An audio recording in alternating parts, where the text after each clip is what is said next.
पहिल्या लग्नाची माहिती लपवली, दुसरे लग्न करून 3 महिन्यात दागिने रोखीसह नववधू फरार.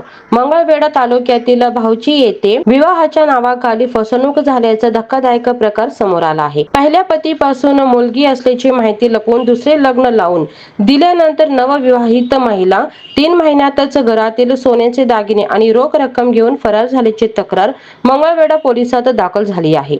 फिर्यादी नामदेव जाधव यांनी दिलेल्या माहितीनुसार संबंधित महिलेसोबत लग्न जमवून देण्यासाठी तब्बल 1.5 लाख रुपयाची रक्कम देण्यात आली होती. लग्नानंतर काही दिवस संसार सुरळीत सुरू असतानाच महिलेने आपल्या पहिल्या विवाहाची आणि त्या विवाहातून एक मुलगी असल्याची माहिती लपवल्याची उघड झाले. दरम्यान संबंधित महिला घरातील 1.5 तोळ्याची सोन्याचे गंठण आणि रोख रक्कम घेऊन रत्नागिरी जिल्ह्यातील देवरुख येथे पलायन केल्याचा आरोप फिर्यादीत करण्यात आला आहे.